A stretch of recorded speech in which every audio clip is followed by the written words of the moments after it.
நம்ம எல்லாருக்குமே தெரியும்.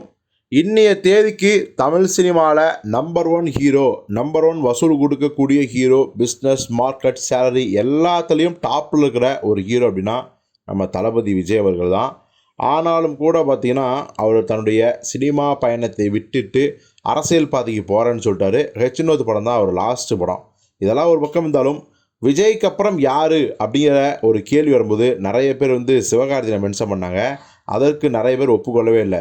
ஆனால் விஜய் நடித்த கோட் படத்துலேயே பார்த்தீங்கன்னா சிவகார்த்திகேயனுக்கு அவரே அந்த துப்பாக்கியை கொடுத்து எனக்கு அப்புறம் நீ தான் அப்படிங்கிற மாதிரியான ஒரு விஷயத்தை விஜயே அதை சொல்லிட்டாரு. ஸோ அப்போ விஜய் ரசிகர்கள் என்ன பண்ணுவாங்க? சிவகார்த்திகேயன் படம் ரிலீஸ் ஆச்சுன்னா முதல் காட்சி பார்க்கத்தான் செய்வாங்க, பரபரப்பாக இருக்கத்தான் செய்யும் இல்லையா?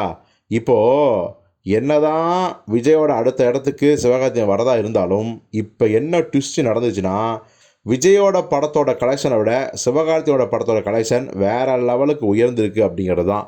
அதாவது நமக்கே தெரியும், விஜய்க்கு ஆந்திராலையும் சரி, குறிப்பாக கேரளாலையும் சரி, ஒரு மிகப்பெரிய ரசிகர் படையே இருக்குது. கிட்டத்தட்ட ஒரு மினி கவர்மெண்ட்னே சொல்லலாம். அந்த அளவுக்கு பார்த்தீங்கன்னா விஜய்க்கு அங்கே பயங்கரமான ரசிகர் படை. அந்த கோட் படத்தோட கிளைமேக்ஸ் ஷூட்டிங் கூட பார்த்தீங்கன்னா அவ்வளோ பேர் இருந்தாங்க திருவனந்தபுரம் ஏர்போர்ட்லேருந்து. ஸோ அப்படிலாம் பார்த்து மிரண்ட எல்லாருமே கோட் படம் ரிலீஸ் ஆச்சுன்னா எல்லா படத்தையும் அடித்து தூக்கி பட்டை கிளப்பில வசூல் அப்படின்னு நினச்சாங்க. ஆனால் ஏமாற்றம் தான் மிஞ்சியது. ஏன்னா கோட் படம் பார்த்தீங்கன்னா எதிர்பார்த்த அளவுக்கு படம் இல்லை. வெறும் விஜயோட ஒன் மேன் ஷோ தான். மற்றபடி ஸ்க்ரீன் பிளேவாக ஒன்றுமே இல்லை. படம் எங்களுக்கு அவ்வளோவா திருப்தி அளிக்கலை அப்படின்னாலும் கூட ஒரு தடவையாச்சும் பார்த்துடணும் அப்படிங்கிற அந்த ஒரு பரபரப்பை பப்ளிசிட்டி மூலம் ஏற்படுத்தினாங்க அந்த படக்குழு. அதன் விளைவாக அந்த படம் மிகப்பெரிய வசூலை ஏற்படுத்தி வச்சு. ஆனாலும் கூட அதே கோட் படம் அதே கேரளாவில் பெரிய அளவில் வசூல் ஆகலை அப்படிங்கிறது தான் உண்மை.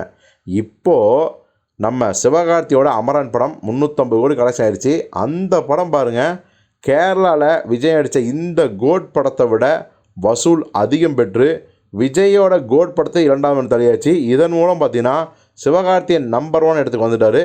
நம்ம விஜய் 2ஆம் இடத்துக்கு தள்ளப்பட்டார் அப்படிங்கிறது தான். ஸோ இது வரைக்கும் பார்த்திங்கன்னா அமரன் படம் 13,85,00,000 கேரளாவில் வசூல் பண்ணிக்கலாம். இது கோட்டை விட அதிகம் அப்படிங்கிறாங்க டிஸ்ட்ரிபியூட்டர்ஸு.